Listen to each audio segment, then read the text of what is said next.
Chapter 108, Direction: The Forge of Hell. An idea of such grand size and significance that mastering every facet of it would take multiple lifetimes easily. So far I had worked on the fire, sin or soul kinda blurry there, crafting and transformative facets of the concept, and even then I was by no means having mastered them. Off the top of my head I could think of 3 more facets that I hadn't even begun to mess with: punishment, hell itself, and demons. Not exactly the most socially acceptable of things to try and dip your toes in, as you can tell. It also helped that I had no fucking clue how to even dip my toes into those facets. Like, you might think I could try and make a cursed spirit for demons, but I tried that shit and let me tell you it felt wrong. Like striking someone with lightning to bring them back to life. Doable but not a part of lightning itself as a concept. In the same vein, while I could make a cursed spirit, it wasn't part of my technique conceptually speaking.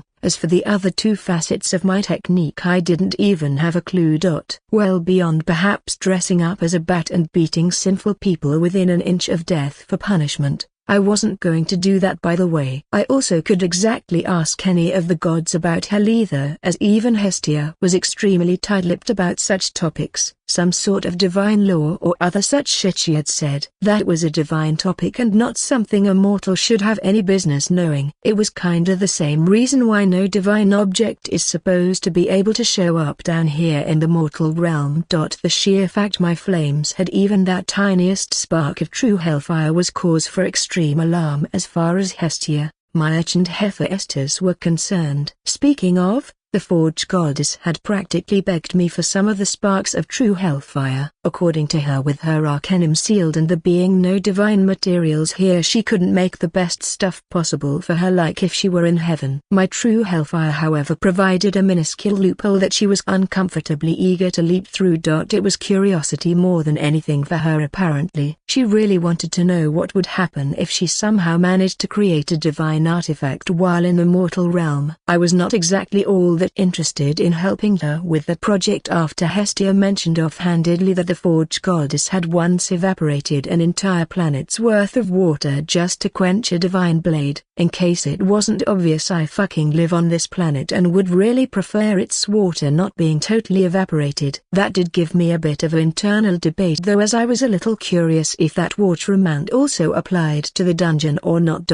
Not saying that the busty redhead would go that far, but in my personal experience we craftsmen aren't that great at holding back when an idea involving crafting takes us. Needless to say, despite her very arousing, the mind is strong but the flesh is weak. Attempts at persuading me to hand over some of those sparks I refused. She still won in the end regardless of my refusal, because she managed to have my soldier stand at attention, which was good progress as far as she was concerned. Anyways, back to me messing with my technique. Besides learning about material ascension on accident, I also discovered a fascinating thing about my technique after I reached level 3. Abnormal senses. I don't mean like the physical senses, but rather an unexplainable ability to gauge the quality of stuff at a glance. I could do something similar before now, but only when I was physically touching the object, and even then only when it was made from something that had a living source. Getting an upgrade from wired to wireless, in a manner of speaking, was awesome but unexpected. I also had been trying to create a domain since I recovered after my level up by trying to visualize how exactly that would work. Logically, one would assume that my first technique's domain would be similar to Mahito's, embodiment of self-perfection, from Jujutsu Kaisen, due to the similar effects of our techniques at first glance. His technique worked to manipulate his own soul and the souls of others, which in turn allowed him to effectively transform anyone he used it on as their bodies shifted to match their souls. It was in a way really similar to what my techniques seemed to do, but the differences were staggering.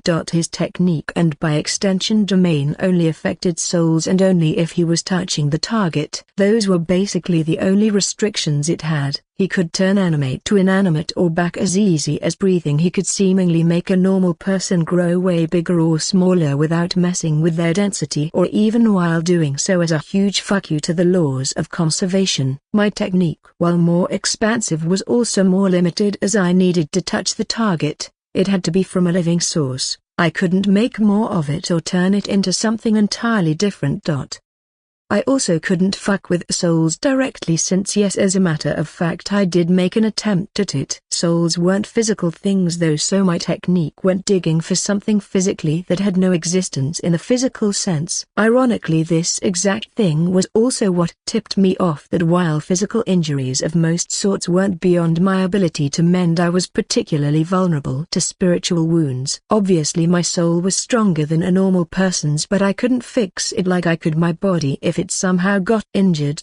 Anyways, as I was saying before I got off track, my domain would end up very different than Mahito's. My problem was that I didn't consider my technique to be meant for combat. I could use it in that regard of course, but it wasn't great at it unless I was against a drastically weaker opponent. Thing was however that I hadn't seen hide nor hair of any non-combat oriented domains from the source material of Jujutsu Kaisen. This was as a result uncharted territory for me and something I need to ponder seriously. Obviously my domain would boost my innate technique drastically, but how exactly that would look and how it was done was the parts that were eluding my search. I had a vague gut feeling that my domain would be infernal looking, likely a depiction of how my mind saw the forge in hell. It was the details however that were missing, the tools, the sure hit technique and all the built-in buffs to my technique. Chapter 109, Alicorn Glove. As I had expected, it wasn't so simple to create a domain. Merely thinking about it wasn't enough. You needed something more, whether it was a spark of inspiration or perhaps even some sort of external pressure. I suppose I'd only figure it out at a later date. I didn't try and force the issue either, as I knew that it wouldn't work, and instead turned my attention to a different direction. Grabbing the refined unicorn horn, I began experimenting with my cursed technique to try and extend its effect to level 5 or 6 materials.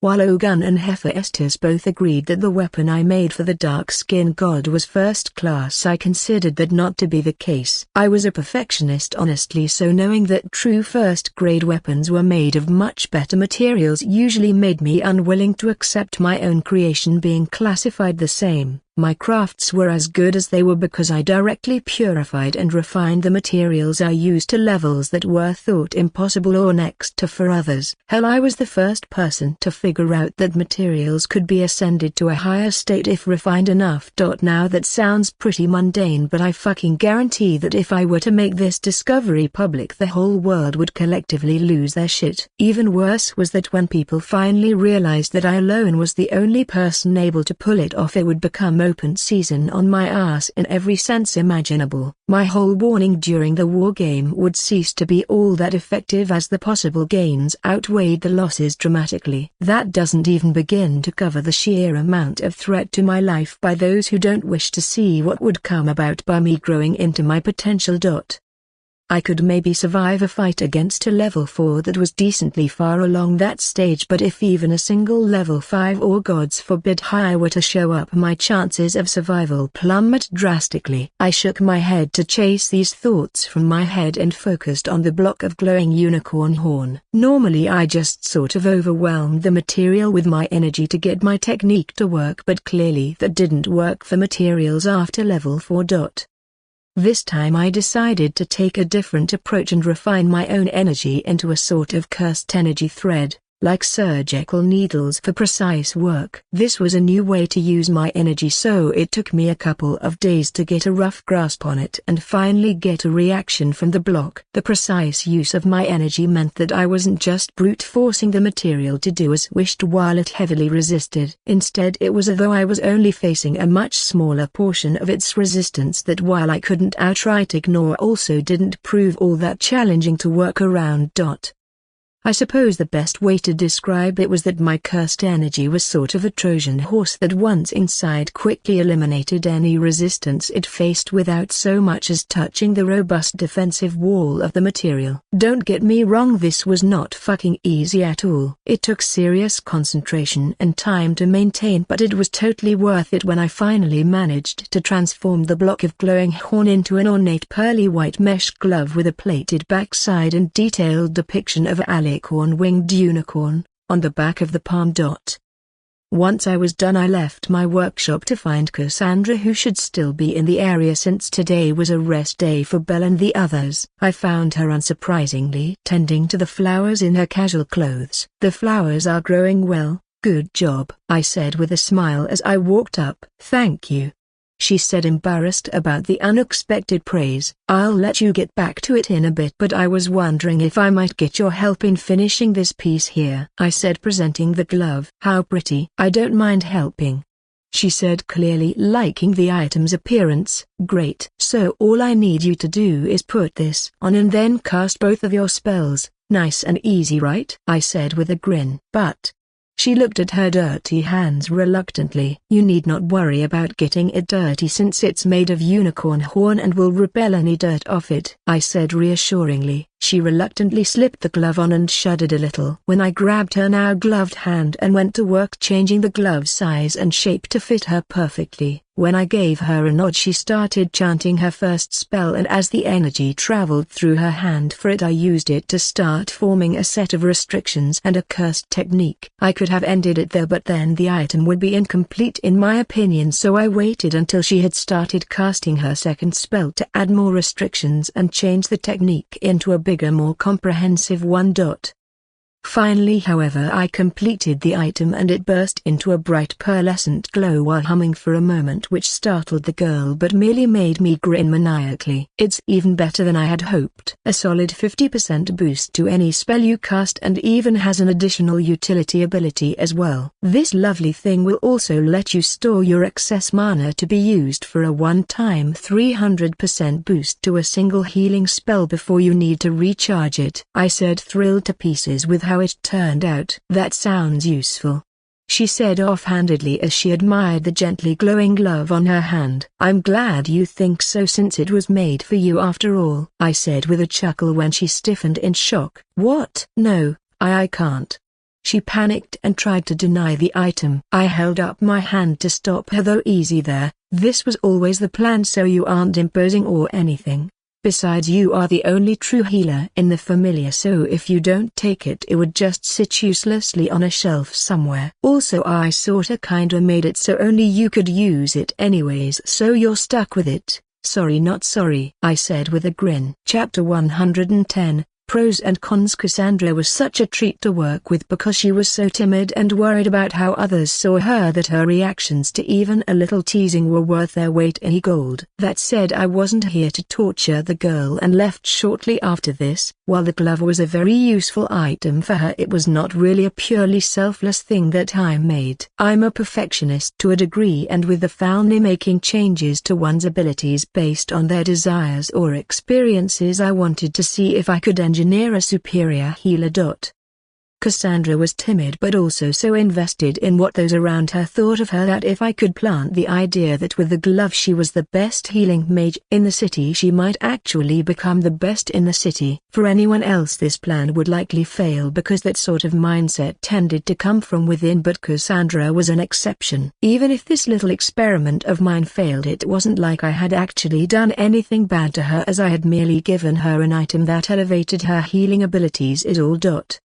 Honestly speaking, I didn't see a single downside to this entire thing. An absolute win no matter how this ends up. Moving on from that, I went back to working on improving my crafting ability. With this new method of use for my cursed technique, it had its own pros and cons compared to my previous way of doing it that I thought worth going over. For the cons, well, it was slow for a start. Compared to the original method I used, it took far longer to achieve the same level of results. The second con was that it took far more focus as well, to the point I kinda lost track of my surroundings a bit, which left me seriously vulnerable. While I may not think anyone without permission could break into my workshop without either losing a finger or literally breaking their way in, that didn't mean I was right. The Falna has always given miraculous abilities to those who had it, so it was not impossible that there were people with skills to bypass physical obstacles so long as they weren't too thick.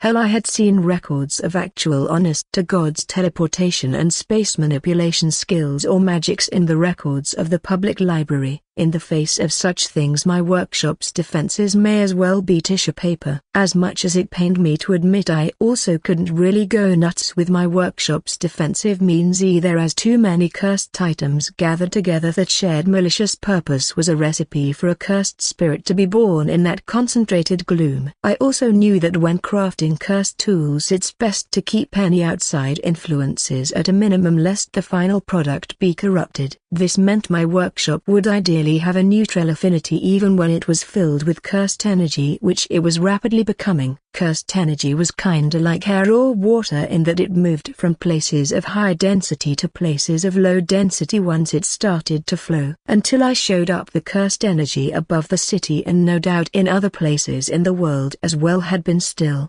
stagnant. However, I had created a small, nearly imperceptible flow of cursed energy when I created an entire building using cursed energy. To put it bluntly, the cursed energy of high density above the city was trying to fill the low density area I had created, my workshop. Don't get me wrong, this was by no means a bad thing for me. Quite the opposite, in fact. More neutral affinity cursed energy density meant that I refilled my personal reserves many folds faster than if I were in an area without it. This also meant I could draw on this energy to use when crafting cursed tools to create stuff for much less personal cost energy-wise. Anyways, the point was that being left vulnerable when using this new method was not great news for me. The third and final con was that I basically went from easy mode to normal mode when using it, as there was no more of that. My technique did most of the work stuff. When using this new method, I had to manually form, stabilize, implement and fuse every restriction and technique I made for the cursed items. This ironically led me to the first pro of this method. Every creation made with it was on a whole different level than the normal ones.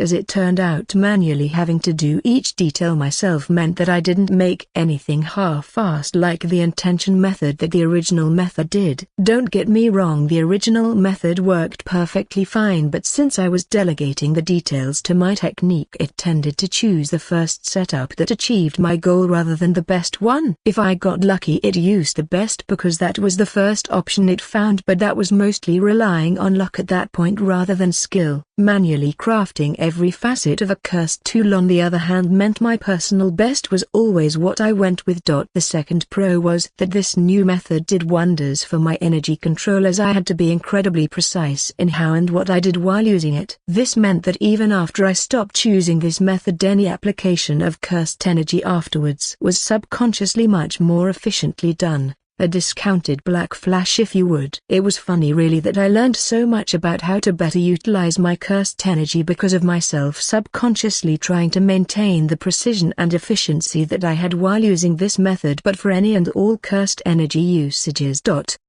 This in turn led to the third and final pro of this method, pseudo-formlessness. Thanks to this method subconsciously teaching me a better way to use my energy efficiently, I could shift my own body near flawlessly, although to an obviously lesser degree than Mahito did in the manga. It was honestly as though my own body became Play-Doh that I could shape however I pleased by moving and changing different parts of it. That said, it was really fucking weird to do on any large scale. Changing my skin color or something mostly superficial like that didn't bother me, but I got the chills when I did stuff like move my organs or shape-shift into a different person's appearance. That last one was particularly disturbing, as I can't even begin to describe how it felt. https://www.patreon.com/user U equals 81578854 #tilde : text equals patreon.com/patreon_osgrow. Remove the spaces after the A. Chapter 111.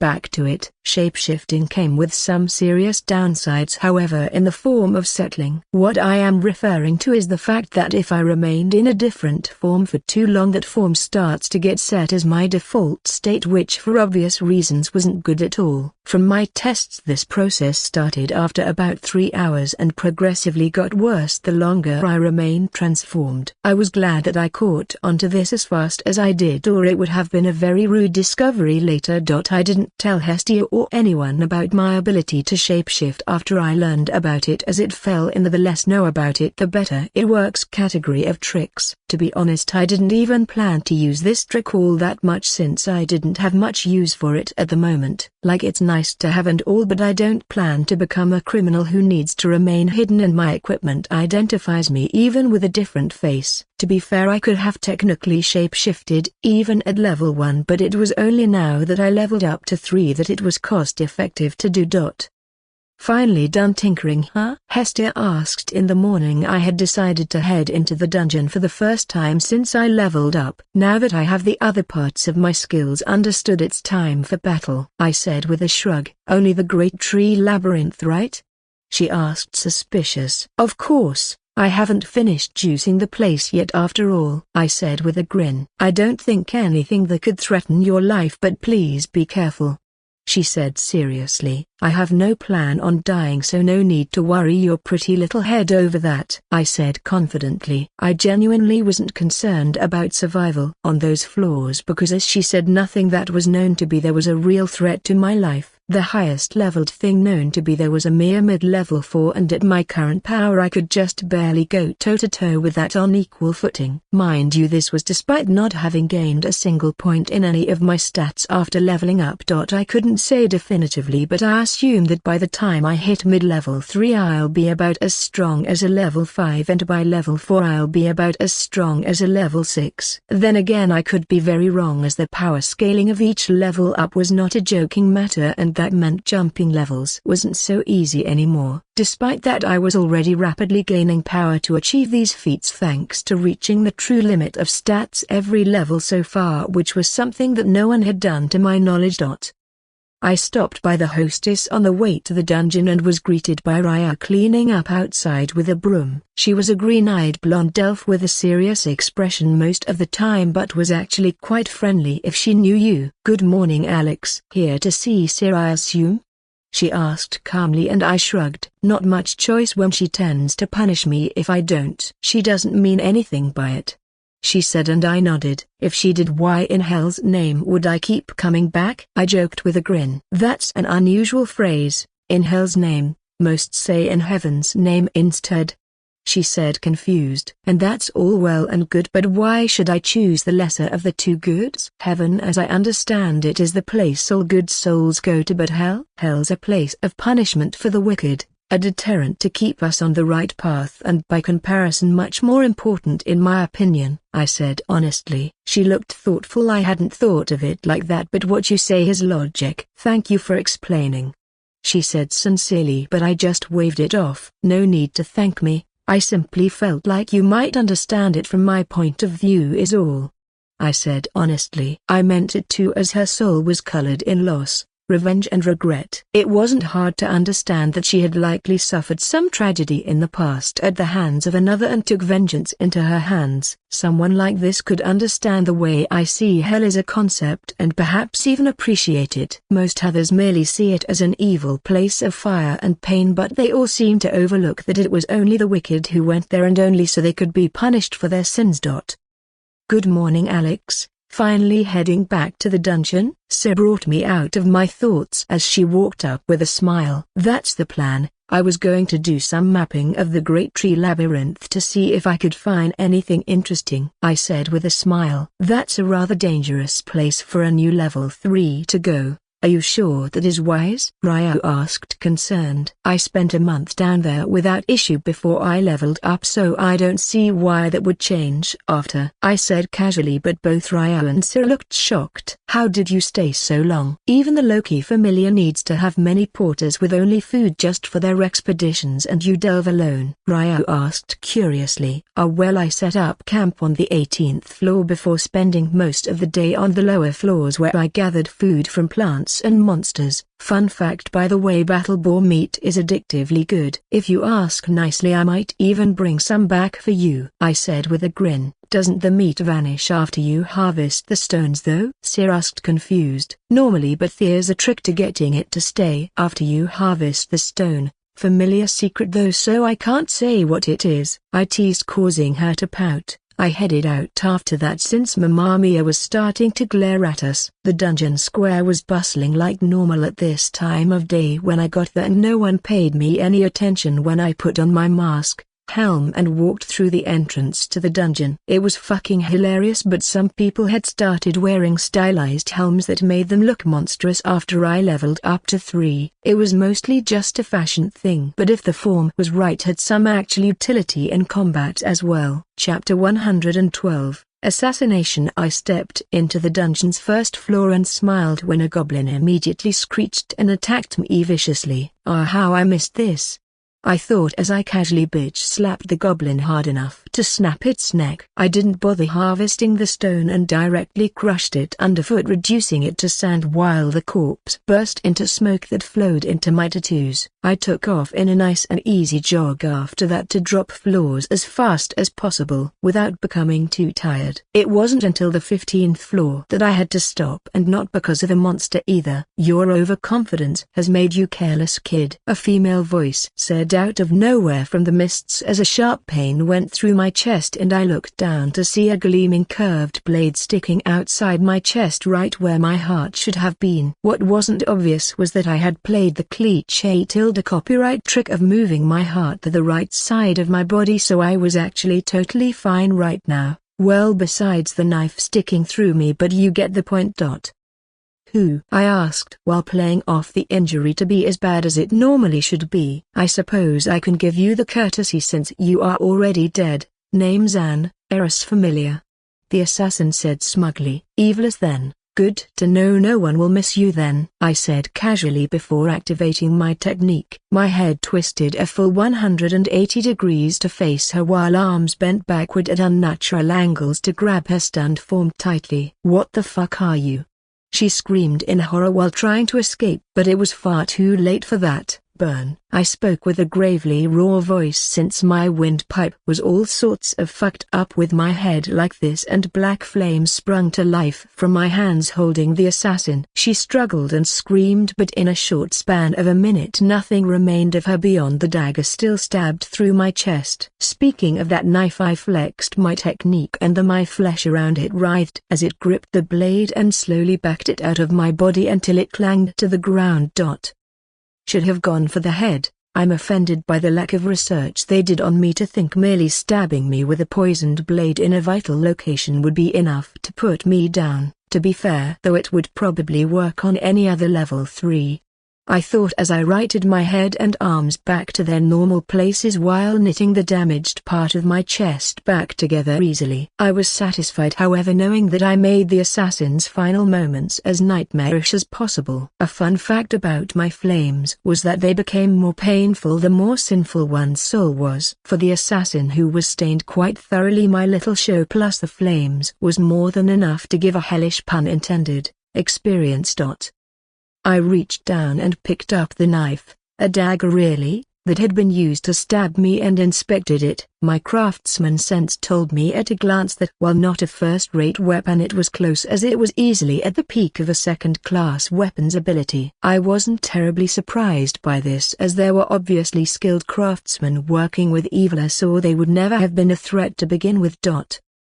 It was much like how a swordsman without a sword was half crippled, as the greatest strength they could exert lied with their weapons, and without them those options were totally out. There was no touch mark on the dagger, but that made sense, as it was an easy way to damn oneself if the weapon made was ever taken by an enemy. The design for the blade wasn't anything special really, as it was a straight thin blade with a needle-like point. There was no guard, and the handle was stylized like a snake coiled around a stick. Thanks to my technique, I also discovered that the blade was hollow, with the pommel of the handle being a cap that could be taken off to fill it with poison. Truly a blade made for assassinations. They used beluga bulbs to make this blade, it seems, a good fit for an envenomed blade given the powerful toxins of the monster. Even the lightest cut with this blade might be enough to kill even a level 5 if they didn't get treatment quickly. A pity that I am the bane of venoms and poisons alike. I thought genuinely impressed with the weapon, even if it wasn't the best it could have been had I been the one that made it. I broke off some stone from the dungeon's wall before refining it to an emerald green color and shaping it to fit the dagger, since the original sheath had been burned up along with the assassin. While I had no intention of passing off the work as my own, that didn't mean it wasn't a good weapon that with a little tender loving care from me could be a valuable addition to someone's repertoire. I don't like the idea of weapons being made for show, so even if I wasn't planning to sell this blade, it could still go into the familiar vault to await a user worthy of it. An interesting thing I should point out is that no one would immediately think any bad of someone based on them having a blade so clearly designed for assassination. Plenty of reputable adventurers hunted in the dungeon with similar weapons, since venom and poison also worked well on monsters that tended to be made of flesh and blood. Hell, this was one of the reasons rogue archetype adventurers existed and worked, even if it took a special set of skills to pull off. The way Belfort was taking some aspects of rogue style, though only a little, as he was far more open in his confrontations with his enemies. A true rogue style involved either trying to take out the target in a single strike, or if that wasn't possible, having teammates draw aggression while you whittled away at the monsters using the openings this lack of attention on you created. Bell did something similar to the latter of those, but he didn't do the whole attack of opportunity thing so much as he sought to overwhelm with attacks. Chapter 113, Gathering Intel. Storing away the blade, I continued my journey down to the Great Tree Labyrinth. The 16th, 17th and 18th floors were quiet, or at least nothing odd happened there. The Goliath had of course respawned and been killed already during this time, which I could only shrug about missing. I certainly wasn't going to regret the time I spent familiarizing myself with the changes that came after my level up. Understanding my limits and current standing was arguably way more fucking important than some smoke I could just make up for later. When I got to the forested 18th floor, I briefly stopped in the town there to see if anyone had seen anything interesting. The town of Riviera was comprised entirely of wood and even had a large sign that told the amount of times it had been sacked over the years by the floor getting a surge of monsters from above or below it. Riviera 36th iteration. The sign read, which sounded like a lot, but it should be pointed out that the town had been around for easily several hundred years, or at least since shortly after the first clear of the Goliath. This meant that the fact the number wasn't drastically higher was very impressive. First time on the 18th floor, huh? All the newbies gawk at the town when they first get here. A dark-skinned stout man with a scar running through his left eye that was covered with an eye patch said with a smirk. You must be Boars. That intel broker owes me an explanation, I said with a chuckle. Oh? Seems you aren't all brass and got a brain to you after all. Most newbies are so eager to get down here that they neglect to gather information first. Seen many a party killed as a result. Hornets mostly, from what I've seen, Boars said with a nod of approval. Sounds about right. To answer your original statement though, no, this is not my first time on this floor, but rather until now I've never had a reason to come into town, I said honestly. Just as odd as the rumors say then, since most stop here first before moving further down. Got me curious, kid. What changed for you to come here now then? The guy asked curiously. I'm looking for information on the recent happenings of the dungeon past this point, variants, treasures, the usual stuff worth knowing. This town's a hub for information of this nature, so here I am, I said honestly. Boars smiled widely. You came to the right place then. Old Boars here has all the latest news for discerning customers who are willing to pay for it, he said with a greedy look. I had already expected this and reached into my bag and took out a small cloth sack of coins that I tossed to him. 30,000 villas. I hope your information is good, because I'll be quite miffed if it's less than stellar at that price, I said with flickers of hellfire rolling off my body to make my point crystal clear. Yeah, of course it's worth it, the man said, stuttering slightly in nervousness at the thinly veiled threat. Luckily for the man, his information was quite comprehensive and thus worth the price I paid. Honestly speaking, it wasn't even a lot of money for me anymore, since I could earn a vastly larger sum by taking commissions from Tar or even just making a single customized weapon. He told me of the rush to collect the dropped poison blood of the dread grubs after the guild finally announced their basic research on the drop's uses. Alchemists across the city were scrambling to get some of the dropped liquid in hopes of being the first to create a new type of potion with it. This ironically also meant that the Great Tree Labyrinth was getting more explored as people carved out grub hunting spots for themselves, forcing other adventurers to go look elsewhere. According to Boers, this wasn't anything new, as something similar happened whenever something new was discovered in the dungeon. That aside, this rampant greed-fueled exploration led to even more discoveries, which in turn fueled this vicious cycle even further. One issue though was that the amount of variance in the Great Tree Labyrinth was starting to grow as a result of a few foolish people killing monsters but not collecting the stones since they weren't what they were after. According to Boers, the current biggest threat in terms of the known variants was a lizard man who had evolved to have wings and draconic features while doubling in size. The creature was estimated to be around high level 3 or fresh leveled 4. I was quite interested in this variant in particular for one reason that Boers told me. It was able to use a crude form of mana enhancement. Mana was obviously not just used for casting spells, but in a warrior's hands could be used to enhance their bodies in a pinch. It wasn't efficient at all and was hardly worth using regularly, but in a life and death type situation it was sometimes just enough to give the slightest edge that allowed the warrior to survive a normally fatal event. For a monster to utilize even a crude form of this meant the thing had insane energy control talent, and that meant its body was the perfect ingredients for me to finally upgrade my magic stone conversion cursed tools. The ones I was currently using at the Hestia property took hours to convert even the stones of a level 1 monster to the cursed stone counterpart, which wasn't great for my current level of crafting needs. Don't get me wrong, it's drastically better than nothing at all, but certainly needed an upgrade. Right now I was using wyvern parts to make the things, but this variant sounds like it would serve as a far better material for me to utilize for this purpose. Other than that, Boers told me about the general state of the Great Tree Labyrinth, monster density, weather, the works. It took a few hours for the man to spill all the information he knew on the tropics, so I ended up having to camp out for the night on the floor, which Hestia wasn't thrilled about but didn't complain too much. Still, with all this information nice and securely squared away in my noggin, I was ready for tomorrow. Chapter 114. Exploring. In the morning I headed down to the 19th floor to get my exploration and hunt on. I walked out the stone stairway and raised an eyebrow at what I saw. There were several dozen adventurers right at the entrance talking about how they were going to tackle the floor. Clearly I had underestimated just how ravenous the adventurers were for the recognition that came from discovering a new thing in the dungeon. Still, once it was clear that I was alone, the groups chose to ignore me as they thought that a single person wouldn't make any difference with how many people were already here.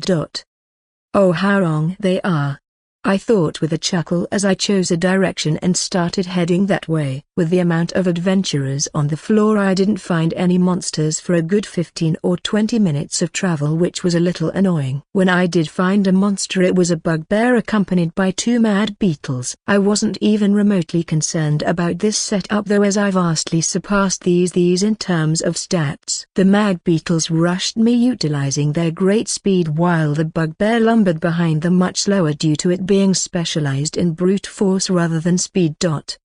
I casually pulled my weapon out of its holster and waited for the beetles to get near me before moving. I dashed to the side of the closer of the 2 beetles and swiped out with the blunt end of my weapon at the middle of its body using full strength. Crack! The carapace of the monster exploded under the force while the creature itself was launched to the side. With half a foot in the grave, I immediately leaned back as the sharp claw of the second beetle passed through the space my torso was just occupying. Moving my weapon to my left hip, I twisted my body in a full body motion to backhand strike the beetle, which unlike the last beetle insta-killed it as I clearly damaged the magic stone in it as the creatures burst into smoke that I absorbed. That just left the much slower bugbear that was shaking the ground slightly with its heavy footsteps. I crouched before jumping up as the beast plowed through under my feet, missing me with its charge. When I landed, the beast was slowing down to turn around, so the moment my feet touched the ground I twisted my stance to shift my momentum and dashed towards the still adjusting creature while switching my weapon to its axe-headed side. By the time the bugbear fully turned around, my weapon was already falling like a meteor towards its forehead. Its red eyes barely had time to recognize how fucked it was before my weapon made contact with its thick skull before promptly going through it and nailing the whole head to the hard dungeon floor.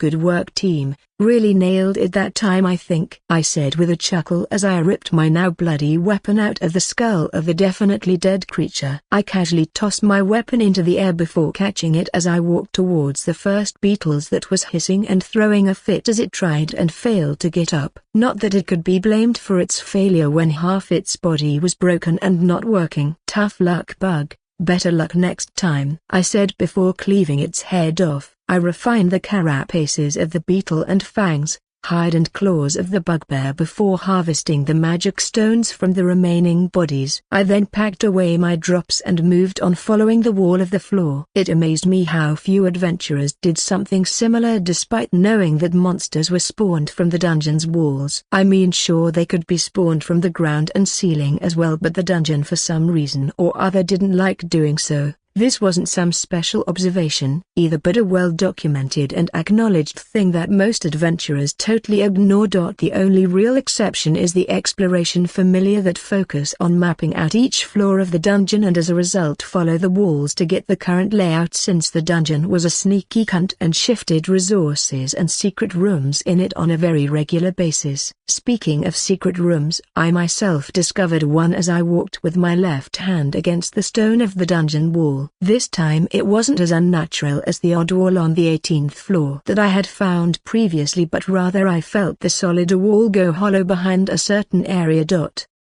I used my weapon to break through the wall and carefully check inside for any monsters, but found none. Satisfied with that, I busted open the opening until I could walk in, and what I found made me grin widely. It was a large shiny crystalline metal structure in a small chamber that I could barely fit in, that I identified immediately as adamantite. I wasn't all that surprised to find it, as there were many reports over time about secret treasure rooms like this being found after a scuffle broke the wall concealing them.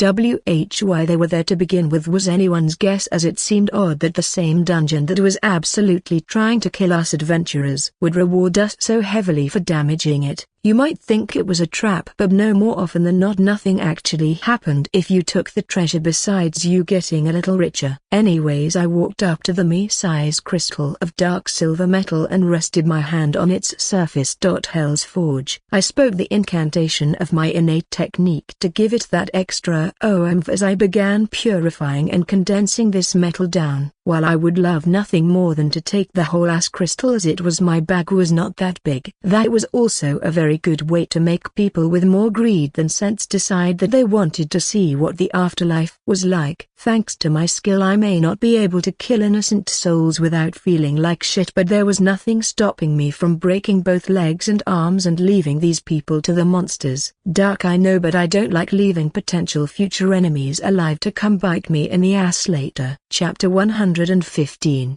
Errors have been made. That whole trope where the hero spares an enemy's life and they come back later as an ally or even friend was bullshit. People held grudges for less here, and you expect that someone will just let it go? Not a chance in hell. Like, it's one thing if the whole fight was a misunderstanding, but if someone just straight up wanted you dead, sparing their life very rarely changes that afterwards. Rather than dealing with a reoccurring villain, I'd rather just nip the issue in the bud and go on with my life.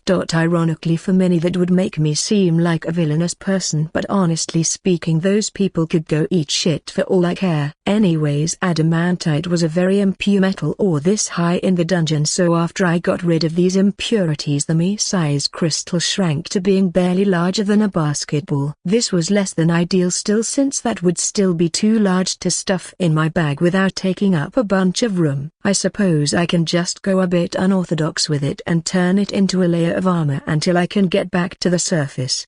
I thought with a shrug. My technique gave me the unusual option of just forming the metal into a different shape without truly utilizing it, a sort of disguised ingot if you would. In this case I was just going to turn it into a solid metal plate covering my torso like a cuirass. It was much heavier than any normal piece of armor would be, but nobody was likely to bat an eye at it even if I walked right in front of their faces with it on.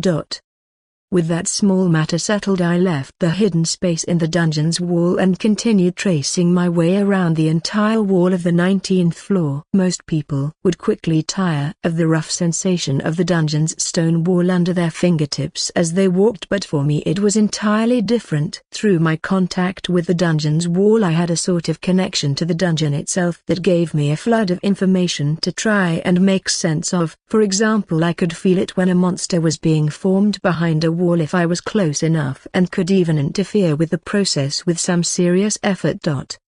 The dungeon really didn't like when I did that. As if I had to give it a good comparison, it was like how you breathed instinctually but then someone punched you in the solar plexus and now you had to manually breath. It was like that, but scaled down massively due to the dungeon's size. Even despite being scaled down, I highly doubted it was a pleasant sensation for the dungeon, and it retaliated viciously. By that I mean it flooded the spot I was fucking with powerful monsters spawning. That was how I got in my current predicament, in which I was surrounded by 6 green dragons and no less than 10 gun labeler. That was to say 6 large powerful level 4 fire-breathing monsters and 10 giant level 3 sniper dragonflies.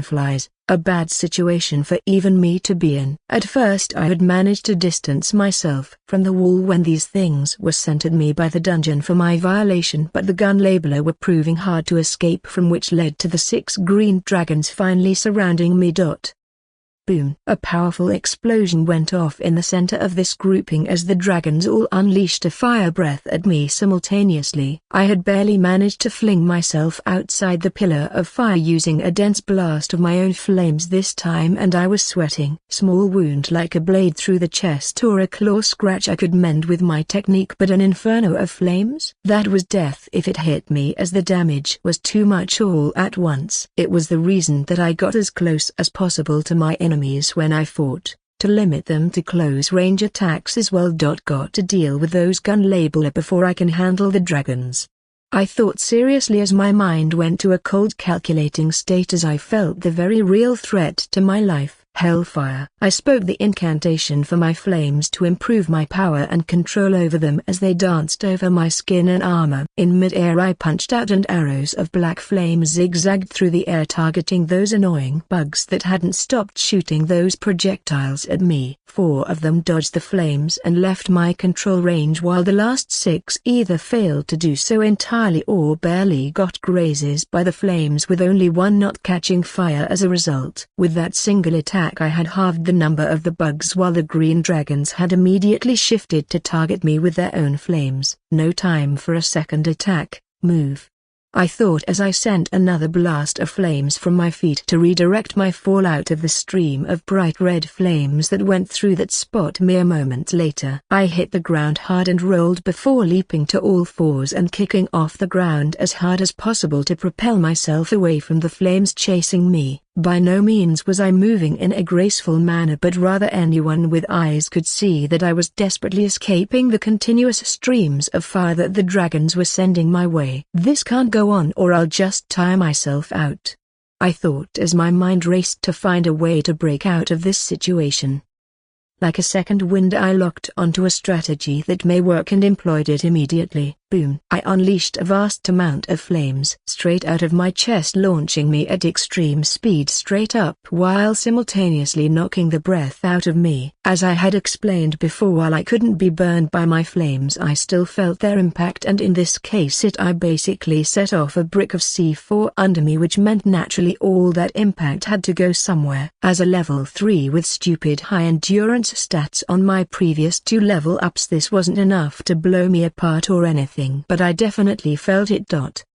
I was sort of glad for the thick adamantite chest plate I had on, as that was probably the only thing that kept my organs and ribs from taking serious damage from this move. Still, it paid off as I had exceeded the distance the dragons could hit me with their flames, giving me a little breathing room. Chapter 116, Ignoring my pain, I created jets of flame from my hands and feet to propel me even further away while simultaneously flooding the space below me with my fire. The gun labeler that had chased me up into the air washed over with the fire and effectively erased. The green dragons also didn't get away scot-free either, as my flames spread and consumed the area like an insatiable locust swarm. Grass, weeds, flowers and even the trees unlucky enough to be in its path were devoured, while the dragons, being unable to fly, also got covered by the flames.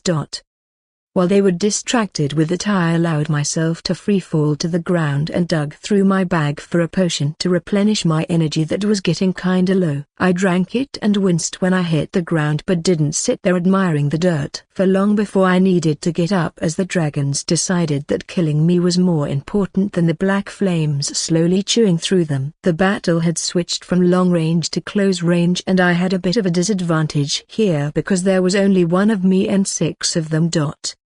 One level 4 monster I could probably handle, but 6 all working together? My shit got rocked. I was like Mahito when he got jumped by Yuji and Nanami. I got hit by one dragon, and before I had time to react to that, the next dragon hit me. Unlike Mahito though, I lost my right arm and left leg before my inspiration hit, and I felt the barrier stopping me from using reverse curse technique shatter.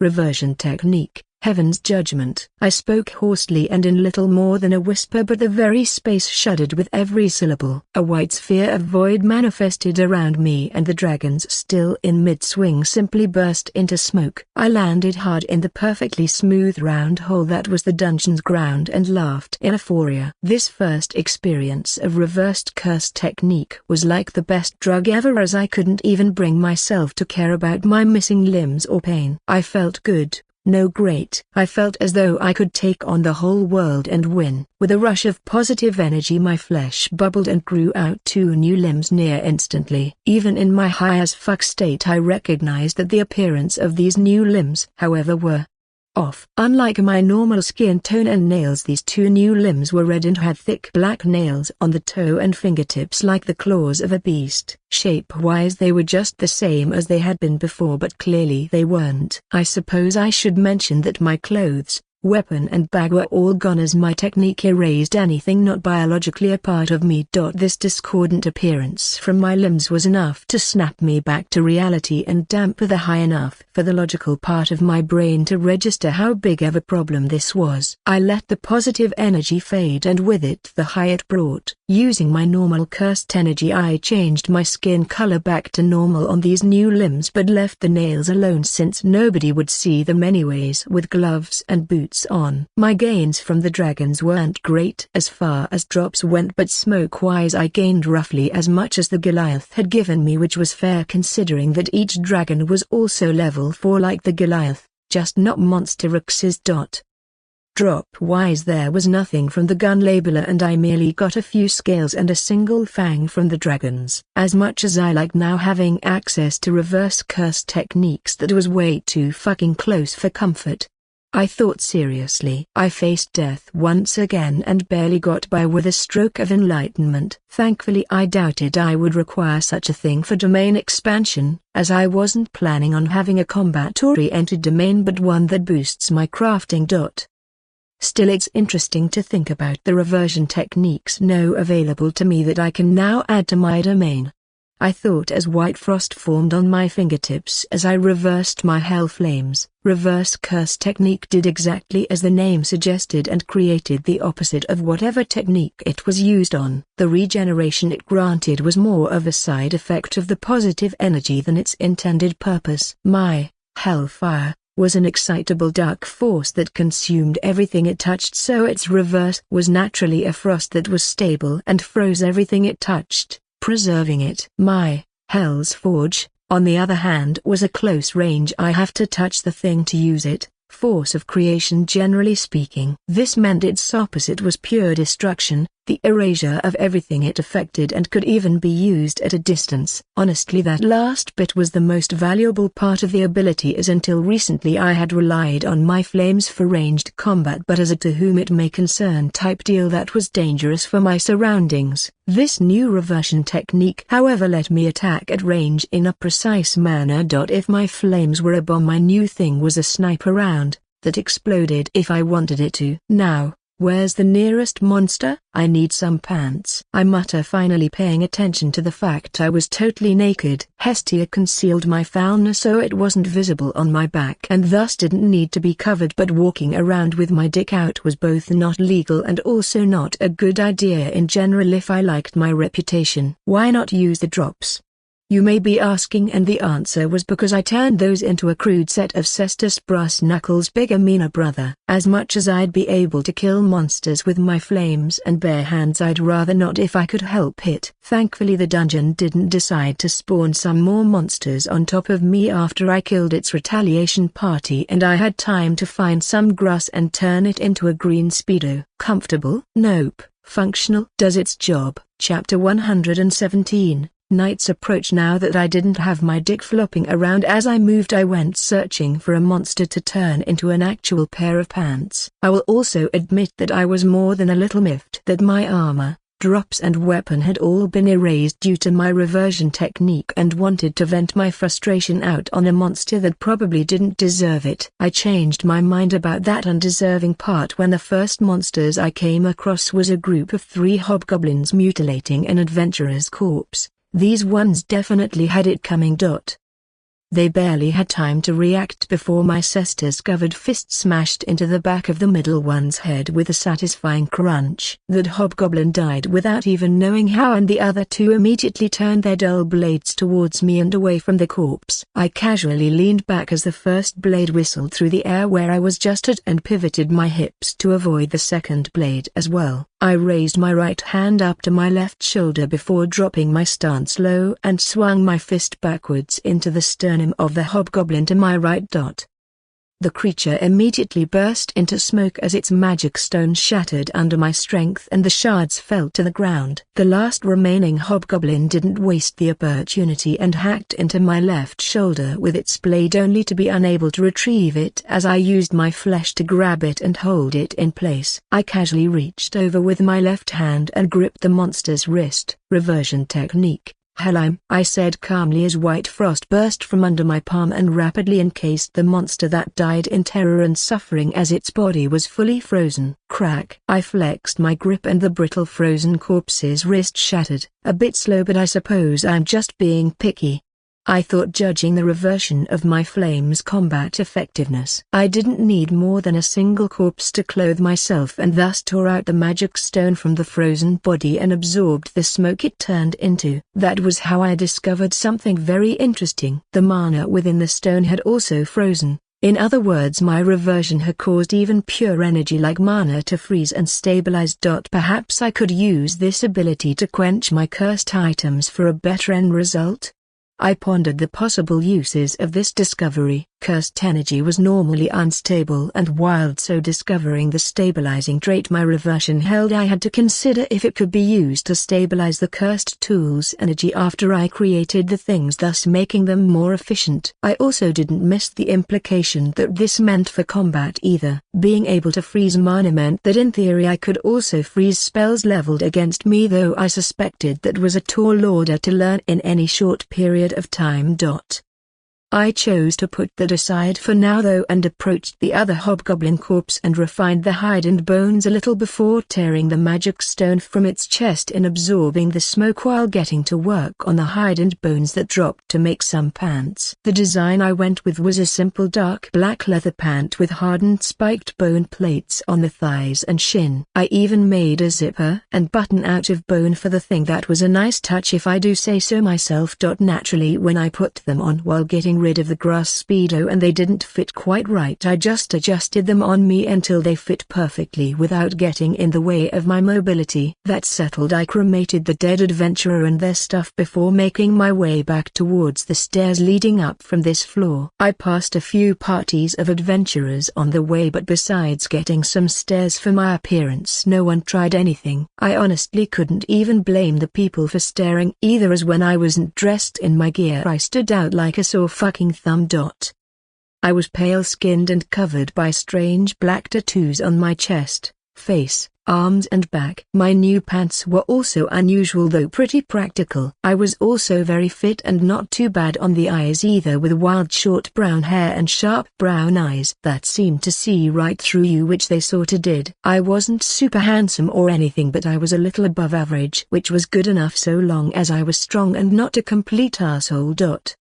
I'm not talking prideful, since it was widely accepted that pride was just something that went hand in hand with power. No, I was referring to how I treated others during interactions. Bullying, violence and putting others down were things that made someone unlikable, and so long as I didn't act like that all the time, I was golden. Every now and again, or if it was for a good reason, was fine though, since no one was perfect, but all the time just made one an unlikable asshole. I wasn't an asshole though, so a few Amazons were giving me looks that made me uncomfortable as I passed their parties.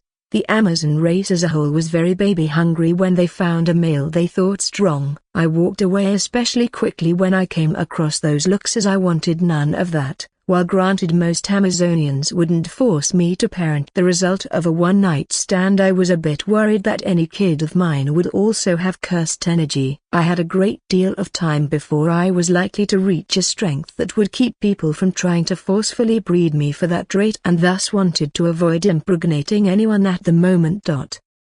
While I finally reached the surface from the dungeon, I was confronted with a very uncomfortable situation. I must say I love the new look. A female voice said seductively, and I felt a chill at it. I looked at the source and felt goosebumps rise at who it was. Nikes. Hi my, when you look at me like that I get all bothered. You'll take responsibility for making me like this, right? The beautiful but ominous goddess teased with a seductive blush. Chapter 118. Explanation. Why do I feel like you being here at this exact moment isn't a coincidence? I asked after I calmed myself down. Ruin my fun, why don't you? She pouted. If you must know, it's not a coincidence. I felt my arcanum twitch in response to something approaching in the dungeon, and I've been waiting here to see what it was. Seeing that it is you is just the most pleasant of surprises, she said with a lustful glance at my body. Her arcanum twitched in response to me unlocking reverse curse technique. Why? I pondered this information seriously while ignoring her gaze. If I am not mistaken, isn't your divine domain that of night? I asked to get some clarification. Oh? Did Hestia tell you that, or was it perhaps Freya? Whatever the case, that is indeed my divine domain. I'll have you know I am also the first and the most high authority in this domain as well, she said proudly. If that's the case, I'm not sure why your arcanum would react to anything I did. None of my own abilities are even slightly related to night, I said, seriously confused. Is that so? Perhaps you are connected to me on a deeper, more spiritual level then, she said with a look that screamed, I know something you don't. Regardless, I should be going. Hestia is no doubt on the verge of a mental breakdown by now, I said to excuse myself. We certainly wouldn't want that now, would we? Run along now, little mortal, we'll meet again soon enough, she said ominously before walking away with a seductive shake of her hips with each step she took. This woman is going to cause me some trouble in the future, isn't she? I thought with a sigh as I watched her leave. Once she was gone, I hurried through the dungeon square and across the rooftops as moonlight cascaded down on me from the sky above. No one really noticed me as I sprinted across the rooftops, as I was careful not to put too much pressure on the buildings. With each step, my flames were quite useful for this, as I created small jets of the stuff on my chest and hands that gave me an upward and forward lift. While not quite enough to make me fly, it did lessen the amount of force I needed to move quickly across the rooftops. It only took me about 30 minutes to arrive at the familiar manor thanks to this, and made a bit of a commotion when I did to announce my arrival. Belle and Luli were the first to investigate as the standard vanguard of their group and were in full combat readiness mode. They both relaxed visibly when they saw it was just me, but quickly got confused expressions when they noticed I was wearing an unusual pair of pants and lacked any other equipment that I normally would have. "What happened? Where is your stuff?" Hestia exclaimed in shock when she came out of the house after getting the all clear from Belle and seeing my current state. I smiled sheepishly and scratched the back of my head, so I may be sorta pissed off. "The dungeon," I said honestly. "What did you do?" Hestia exclaimed in horror. "I kinda got ahead of myself and fucked around with the monster spawning process of the dungeon. It didn't like that," I said honestly. "What does that have to do with this?" Daphne asked, gesturing to my odd state of dress and lack of equipment. "Okay, so when I fucked around the dungeon, made sure I found out why that was a bad idea and sent 6 green dragons and like 10 gun labeler after me all at once. To be honest, I probably would have been killed if I didn't get a breakthrough just in time. Unfortunately, said breakthrough sorta erased all my stuff, so I had to improvise. Hence the outfit," I explained awkwardly as my entire familia stared at me dumbfounded. "So you mean to tell me that not only did you make the dungeon angry with you, but you lost all of your stuff and almost died as well?" Hestia asked with a barely contained anger. I nodded and she straight up decked me in the nose. I didn't even try to resist either because I did deserve this to a degree. It didn't hurt me much anyways, since my endurance stat was monstrously high from my past 2 levels, and thus I was quite hard to injure for a normal person. While some gods could take on a level 3 despite their physical abilities being sealed to that of normal members of whatever race they chose to be down in the mortal realm, Hestia was not one of those gods. I should mention that those gods capable of that kind of feat could only do so because of skill rather than power. As little gods of combat, they were naturally more skilled at fighting than any mortal, and thus using pure skill could overcome the strength gap, but only up to level 3, as after that no unleveled physical attack had any chance of harming an adventurer. Thanks to my stats, I was pretty much in this category at the moment, so I just stood there and let Hestia beat up on me to relieve her anger. When she was good and tuckered out, I spoke again. "He got it out of your system, or should I wait till later to give the actually good news?" I asked calmly. "What good news?" she asked, still a little miffed but at least cooled down enough to be curious. "Oh, you know, nothing too big, just you know that I have some new abilities and might be pretty much immortal now." "Standard stuff really," I said with a grin. "What?" she and most of the rest of my familia exclaimed at the same time. "Okay, before anyone gets any funny ideas, I can still be killed. It's just really hard to do now. Pretty much anything short of destroying my brain in an instant I can recover from now, so long as my energy reserves aren't empty. I can also erase stuff, make ice and heal other people too, so there's that too, I suppose," I said, acting like it wasn't as big a deal as it was. Familia.X was stopped working. Chapter 119, Grounded. Once they all recovered from the bomb I dropped on them, they were all eager to understand what the fuck actually happened for me to suddenly get such a massive jump in abilities. I revealed my enlightenment of reversed curse technique and how that worked with my current abilities and gave me healing as well. My ability to regrow limbs wasn't exactly a secret in the familiar at this point, but it was not truly healing so much as manipulating the body to replace the lost limb or fuse the wounded flesh back together. Reverse cursed healing, though, was true and proper regeneration that didn't starve the receiver to do but use the positive energy as a fuel source instead. Unlike normal cursed energy, however, positive energy was extremely difficult to send outside my own body to manifest. It was also really damn hard to control as well, but neither of these were surprising for me. Qualitatively speaking, positive energy was a super advanced form of cursed energy and thus way more difficult and different to handle than the basic cursed energy. I may as well have been learning a brand new energy type in fact as a result. Unfortunately, this good news wasn't enough to get me off the hook with Hestia, and she grounded me for a month. That meant no dungeon, limited crafting and training, She initially wanted to entirely remove crafting and training, but I managed to negotiate it down since I did still need to replace my equipment and master my new abilities. I still only got 4 hours of free time to train or craft a day though, which left me bored out of my skull for most of the day. The first thing I focused on was mastering my new abilities for the first 2 weeks. To start out with, I practiced with my new positive energy to bring my control up to snuff. This meant spending all 4 hours at a time meditating as I focused on manipulating the creation and control of this energy. This alone showed fast progress, as I had experience from when I first got cursed energy and thus had some reference as to how to go about bringing this new energy up to snuff. Annoyingly, I sort of glowed when I was working on manifesting the stuff outside my body, which made me look like a glow stick. For the remaining part of those 2 weeks I practiced my reversion techniques that came from reversing my 2 techniques. Hestia was not amused at how I called my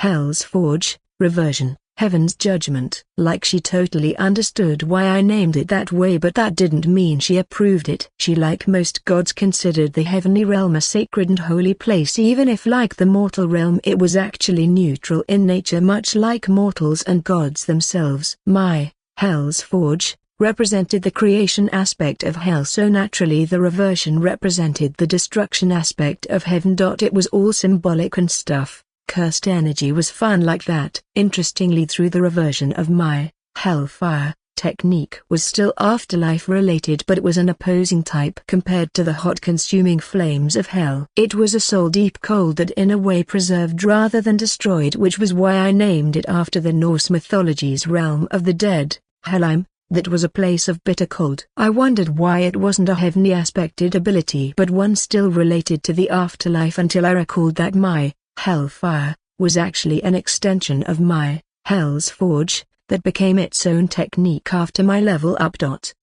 By similar logic, it made a degree of sense that its reversion was its opposite, while still falling as a subcategory under my Hell's Forge. Gonna be totally honest here, but I had totally ignored the possibility of the different representations of hell all being a part of the actual hell and had been stuck on the fiery aspected one preached about on earth. While it was undoubtable that my technique was based on that aspect of hell, it might just be a doorway to the full realm rather than the be-all and all. Once I had this thought, it took root in my mind and I couldn't help but ask Hestia if my idea was right. She clammed up at the question though and made it clear that no god would answer that question. It was taboo. Freya was more able to enlighten me as to why it was so, thankfully. See, while we mortals were allowed to know that the afterlife existed, we weren't allowed to know what the details of it were exactly unless we discovered it by accident or personally went there somehow. Oh yes, we mortals could indeed go to the divine realms, however it was way fucking harder for us to do so than it was for the gods to come to the mortal realm. The reason for this was perfectly natural really. Gods could fall by suppressing their existence to a level acceptable in the mortal realm, like a skilled fighter holding back to spar with a newbie. Naturally it was a much more difficulty process for that same newbie to match the skilled fighter without themselves growing to a skilled fighter themselves. In this case, for a mortal to go to the heavenly realms they needed outside aid and lots of preparation. It was also something few mortals had ever actually survived doing, as once in the heavenly realms they were subject to the full unbridled power of the beings that lived there. To put that into perspective, that was like every ant being as strong as the level 7 monster Rex. Bala. And that was just the starting level of power for the things over there, so obviously you'd need to be level 8 or 9 just to possibly survive in that place. Learning that insane shit killed any idea of me trying to make a trip to the little hell in the fucking cradle. Sure, I might made vast leaps of progress in my cursed technique, but I sorta need to be alive to enjoy those benefits, no? Though there was also a possibility that I'd show up as a soul in hell after death with what would basically be a sparkling job history in the field. Could you even fathom how happy the deities in that place would be to have someone show up that already knows how to do the job? Chapter 120. Shna's visit. Once I removed the idea of traveling to hell from my mind, I focused on integrating my new reverse curse techniques in my crafting for the remaining 2 weeks of my sentence. For my Hell's Forge Reversion: I simply removed any thought of using it for this purpose, as it simply erased whatever I used it on, which left me with less to work with at all. My Hellfire reversion though was ridiculously useful while crafting due to its innate ability to halt all activity. If the energy showed signs of erupting, I could freeze it in place before slowly chipping away at it, thus not only saving the material but also keeping the damage to a minimum. This proved especially useful when I sought to work on spatially expanded bags again and a catastrophic failure meant dismemberment or possible death. My ice froze the chaotic spatial energy, and by carefully thawing it with my flames I was able to safely resolve the issue without it causing any damage at all. My reverse curse technique's ability to heal had also proven a massive boon not just for me but surprisingly enough Myach and NASA. I had wondered what would happen if I imbued the positive energy from the reverse curse technique to a potion, and as a result discovered that it increased the effectiveness by a factor of almost 200%. I failed to understand why exactly this was beyond that it increased the ingredients' reactivity with each other. Obviously it was a whole hell of a fucking lot more complicated than that, but that was all I understood. Myach and NASA were informed of this experiment of mine after the potion I tried it on almost killed me by overloading my energy reserves. If I didn't have the Draconite that took all of my energy and then so much more without even a slight twitch in deformation, I may have had a serious problem. The material definitely exceeded my previous guess of it being a level 6 material, and I had my suspicions that it may even be a level 7 or 8 material with how much nothing that much energy did to it. I suppose I should also mention that I purposefully removed my right leg and left arm to grow them back. Honestly, I wouldn't have done something like that intentionally had it not been for something I noticed. The previously regrown limbs were superior at utilizing cursed energy. See, I hadn't utilized just pure energy without a technique behind it since my time in the dungeon, and thus failed to notice this detail until I did. My limbs that I had regrown using reverse curse technique in the dungeon were about 10% more efficient than my other limbs at controlling and moving pure cursed energy. Once I discovered this, I purposefully removed my limbs and regrew them so that my body was balanced again. They of course had that red coloration to them as well as black claw-like nails that the other limbs did before I altered the color of them. I only took such drastic action because I was quite well aware of what the consequences of being unbalanced could be. In small matters the effect would be minuscule and not worth mentioning, but in things requiring precision it would cause serious issues. Regardless, the small boost to my ability to utilize cursed energy in my 4 limbs was nice if nothing else. "Hey, what you up to?" Shno asked when she came to visit and found me practicing with switching between my regular technique and the reversion. "Working on adding a new spell I got to my combat abilities." "You just passing through, or did you want something specific?" I explained before trying to learn why she was here. She grinned. "Captain sent me to talk about that water ring you showed off. Wants to know how much they'd run us." "He sent me since we're friends," she said happily. I chuckled. "He does realize I can see through such a blatant attempt at manipulation, right?" I asked, amused, and she shrugged. "Dunno, nobody tells me any of this stuff since it just goes over my head." "Too complicated," she said casually. "I can see the appeal of thinking like that. Sounds less stressful than worrying about everything," I said honestly. Anyways, about those rings?" she said happily. I'd say they'd run you 500,000 villis each, though I can knock it down to 400,000 apiece if you buy 10 or more. Bulk discount if you'd like," I said casually. Shana's face took on a comical shocked expression at the price, though it wasn't like I could blame her. "The price I just listed was nearly a quarter of the price of a top-tier first-grade weapon if you went to nearly any smith in the city. I set the price like this for a reason beyond greed too, as while both easy and inexpensive for me to make, water rings were easily classified as a strategic resource. There was nothing like it available in the market right now, despite there being a very big need for it. Scarcity means value, and I understood this well and thus gave a high price right off the rip to show my understanding of this idea. Honestly, I'd be more than happy to haggle down the price by as much as half this asking amount, as I'd still be making a monstrous amount of profit from the sale, but it's always best to ask high first. "I'll tell the captain, but I don't think he'll like it," she said once she recovered from her shock. I shook my head with a grin.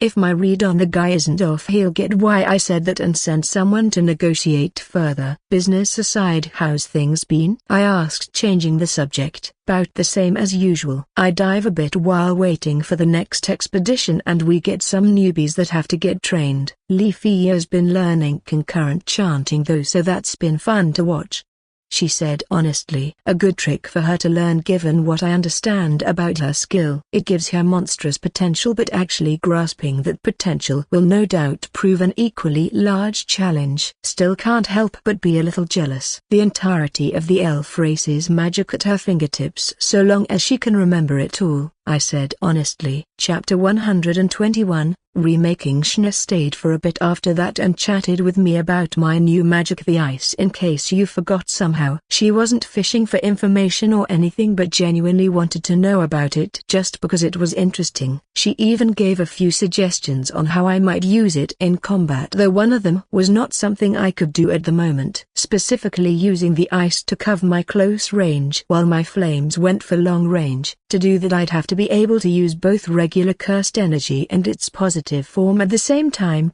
I knew it was possible since Gojo from JJK was able to pull it off to create the imaginary technique, Hollow Purple. That said, I was no Gojo, who I would like to point out was considered a genius with almost no equal. He also had a built-in cheat in the form of the 6 eyes. That meant he could sense and control cursed energy to ridiculously potent degrees with very little training. 6 eyes wasn't a technique but rather a mutation in the eyes of a Gojo clan member that gave abnormal abilities. Sounds familiar, doesn't it?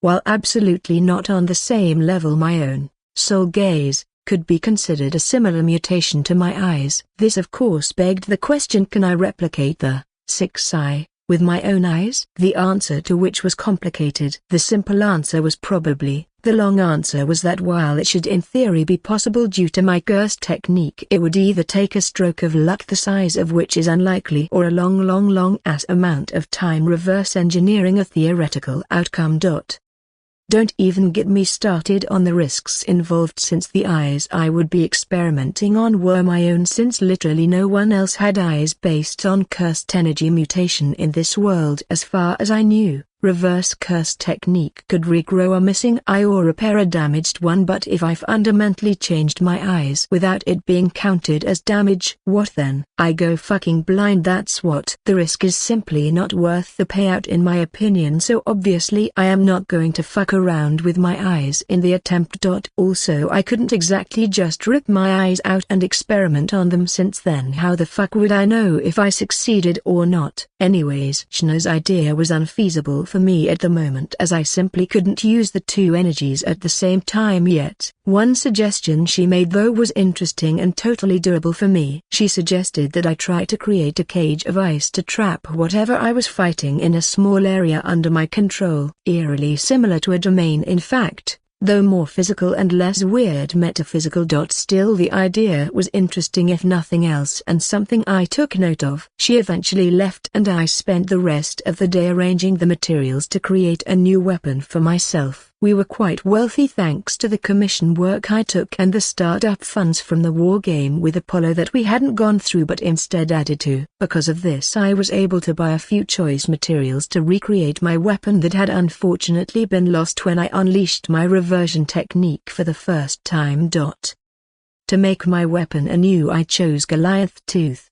Green Dragon Fangs, Bloodsaurus Claws and Spato Bones. Bloodsaurus were big red T-Rex looking motherfuckers that reached about 5 meters tall and were highly violent. It was a level 4 monster. Spato were basically charcoal gray skeletons with small horns that, while level 4, were dangerous mostly because they only ever appeared in groups. The Goliath Tooth was going to be the core of the weapon as it was the strongest being from a monster Rex. The rest I planned to refine as far as I could before blending them together into an alloy that would serve as the body of the weapon. Unlike my previous weapon, however, this one was going to be a cursed tool and not a simple one either. I managed managed to convince Hestia to allow me the whole next day to craft this weapon by trading a whole day of inactivity for it, but it was worth it. When I entered my workshop the next morning and piled the materials at my feet as I sat on my chair, my mind focused. I grabbed the large yellowed tooth that belonged to a Goliath and closed my eyes as I sank my cursed energy into it. Hell's Forge. I spoke the incantation and cursed energy like black and blue flames erupted from my palm and seemed to consume the tooth. I didn't let my technique run wild however, but bridled it to my will and forced it to obey me as I sent it into the tooth to find the impurities and cast them out. The tooth whitened at visible speed as this happened and shrank in size from nearly that of a basketball to about the size of a grapefruit.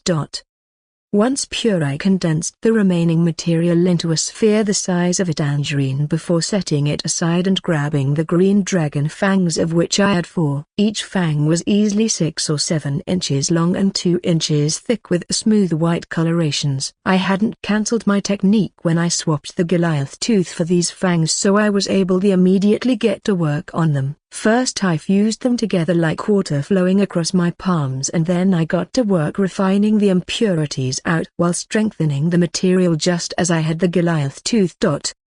I paused my work to down a lesser mana potion, the same sort that had once almost killed me from energy overload. Thanks to this, once I restarted my technique, I had plenty of energy to get the rest of the materials refined and ready for the next step. First I fused all the materials other than the Goliath tooth into a dull dark grey colored alloy. I then grabbed the Goliath material and shaped it into a narrow handle and comically small head of my previous weapon with many odd holes in it.